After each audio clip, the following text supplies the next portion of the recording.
Sir ये जो अभी राना सनाउल्लाह साहब कह रहे हैं कि आवाम के अंदर बड़ा गमो गुस्सा है चीफ जस्टिस को लेकर, उस 3 रुकनी बेंच को लेकर, और इसलिए हम रिक्वेस्ट कर रहे हैं पीडीएम से कि वो जो धरना देना है या जो जलसा करना है वो सुप्रीम कोर्ट की बजाय कहीं और कर लें। सर उसके बाद ये रेड जोन की भी एक कंसर्न है, 144 दफा वो कह रहे हैं जी वो तो हुकूमत का डिसीजन है, जब मर्जी हम हटा दें। तो कैसे देख रहे हैं आप इसको? अगर आप चाहते हैं कि इस मुल्क में कोई आइन और कानून की कोई ना कोई कहीं ना कहीं कोई रमक बाकी रह जाए, वरना अगर आपने नहीं मानना है, जो पीडीएम की हुकूमत अभी तक तो यही तासुर दे रही है कि हर तरह से इसको नहीं मानना, तो फिर आप जो मर्जी कर लें, चाहे एक जत्था ले आए, किसी और जत्थे को ले आए, कोई और काम कर लें, फिर क्या फर्क पड़ता है? दफा 144 तो फिर उसी कानून का एक हिस्सा है ना कि उसकी कानून को माना जाए। तो अगर हुकूमत खुद अपने कानून अपनी मर्जी के मुताबिक अप्लाई करती है, अपनी मर्जी के मुताबिक उठा लेती है, जो उनको सूट करता है वो करती है, तो फिर इस मुल्क में आप आइन की किताब जो रह गई है इसको छोड़े, फिर आप छोड़ दें, जिसके पास ताकत है वो करे जो कुछ करना चाहता है। इसमें ये हुकूमत होश का नाखून क्यों नहीं ले रही इस चीज को? मसला इनका है क्या? बेसिक मसला जो है ये अपना बार बार इमरान खान साहब को चैलेंज करके फंस गए हुए हैं। वो तो मैंने आज तक किसी ना जज से सुना है, जो जितने भी हमारे मज़दूर जज साहबान हैं, जितने भी हमारी जो लीगल कम्युनिटी है, जिसके जो प्रोमिनेंट लॉयर्स हैं, किसी ने ये नहीं कहा कि ये जो 90 दिन के इलेक्शन की बात गलत है। सब ने कहा 90 दिन में इलेक्शन होने चाहिए। ठीक, फिर क्यों नहीं होने चाहिए? ठीक है, यही हुकूमत कह रही थी ना कि भाई हमारे पास फंड्स नहीं है। इसी हुकूमत ने कोई अरबों रुपए अपने एमएनएस को दिए, फंड्स नहीं है इनके पास। यही कह रही थी हमारी सिक्योरिटी नहीं है। इसी फौज ने, इसी हुकूमत ने इसी फौज को जबरदस्ती बुला लिया। जल साहब, मुझे सर 2 चीजें हैं। एक तो जो अदलिया के ऊपर पीडीएम कर रही है वो तो हम सब देख रहे हैं जी।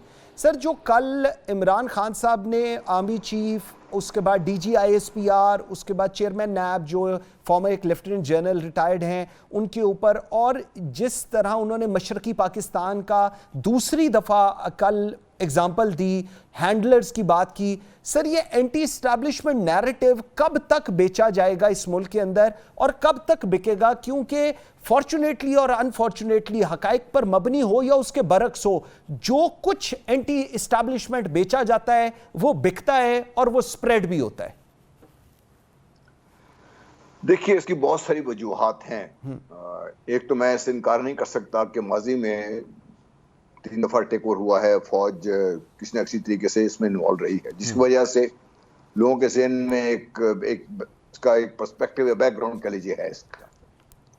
दूसरी बात यह है कि फौज पाकिस्तान जो एक बैसियत इदारा इस कौम की मेरे ख्याल है यूनिटी की अलामत भी है, और पाकिस्तान की सिक्योरिटी के लिए भी उनकी जो खिदमात हैं वो किसी ढके छुपे नहीं हैं, और दुश्मन के जो अज़ाइम हैं वो किसी ढके छुपे नहीं हैं। और जो हमारी सियासी लीडरशिप वो एक बात करती है तो उसको इस तरीके से बढ़ा चढ़ा कर उसमें कोई नमक मिर्च लगा लगू कि आप यूट्यूब पे देख लीजिए, भाग लग जाती है। और आज के नौजवान ये बात समझने से कासिर है कि वो इन सारी गेम को खेलने में किस तरीके से वो खुद इस्तेमाल हो रहा है इसमें। ट्रू। यहाँ पर यह भी मैं कहना चाहूंगा कि खान साहब अगर वो दावेदार हैं कि मैं इस वक्त मुल्क का सबसे पॉपुलर लीडर हूँ और मेरे कहने पे अवाम निकल आती है पॉपुलर लीडर, अवाम निकल आती है, उनको एहसास नहीं है कि वो इस मुल्क के इस पॉपुलर लीडर होने की वजह से उनकी जिम्मेदारी भी उतनी बड़ी है। ट्रू, बिल्कुल। बात करते वक्त, बात करने से पहले जो अल्फाज का चुनाव है उसमें अगर वो केयरफुल नहीं होंगे तो उसी को लेके उनके जो मानने वाले हैं या उनके जो पार्टी वर्कर्स हैं उसको लेके आगे चलेंगे। Absolutely. वो अगर एक बात करेंगे तो पार्टी वर्कर्स से 2 कदम आगे जाएंगे इससे। तो अगर वो इसमें केयरफुल नहीं है तो कल को उन्होंने लेट से इलेक्शन हो जाते हैं, इलेक्शन के बाद अगर खान साहब दोबारा हुकूमत में आ जाते हैं, जो भी पार्टी जीतेगी आ जाएगी, फॉर एग्जाम्पल इसी बात कर रहा हूं मैं सिर्फ इसलिए, अगर हुकूमत में आ जाते हैं, क्या इन्हीं लोगों के साथ मिलकर काम नहीं करना उन्होंने? ट्रू, बिल्कुल ठीक कह रहे हैं। क्या फौज की जितनी सीनियर लीडरशिप उसको निकाल के बाहर कर देंगे? कैसे हो सकता है ये? फिर डीजी नैब की बात कर लें, आपको पसंद हो या ना हो, जो इस वक्त पाकिस्तान की इज्तिमाई दानिश नेशनल असेंबली में बैठी हुई है, पीटीआई से बाहर है, लेकिन कोई एक अपोजिशन लीडर है, इसी कानून जो इन्होंने बनाया हुआ है उसी के तहत बैठा हुआ है ना वहां पे, ऐसे ही इन्हीं के बनाया हुआ कानून के तहत एक बंदा नॉमिनेट हुआ है, अब उसको आप लेके चल पड़े हैं इसमें। हम करके ना अपने इदारों के साथ, बिल्कुल सही। हमने ठीक। अपने इदारों को एक तस्दीक का निशाना बनाने की कोशिश अपने अपने अच्छा, इसमें वजह क्या बनती है? देखिए, जो इससे भी ज्यादा सीरियस बात क्या वो ये है कि पाकिस्तान में इस वक्त कोई सियासी तौर पर जो फिक्र होती है वो नहीं है। हमने बड़ी अरसे में देखा, कोई राइट की सियासत थी, कोई लेफ्ट की सियासत थी, कोई कुछ बात कर रहा था। इस बहस ये हुआ करती थी। अब बहस क्या हो रही है कि फलाना ये है तो फलाना वो है, फलाने ने ये कह दिया तो फलाने ने ये कह दिया। मैंने जब मुझे आप क्यों कह रहे हैं ऐसे, क्योंकि फलाने ने ये कह दिया तो मैं भी कह रहा हूं इस चीज में। तो जल साहब, जब फिर ये सियासत बात आपकी ठीक है, अगर मैं आपकी बात समझूं तो क्या ये बात ठीक है कि सियासी महाजराई के लिए हमने जो कौमी सलामती है उसको दांव पे लगा दिया हुआ है और वो सियासत की लपेट में आ चुकी हुई है?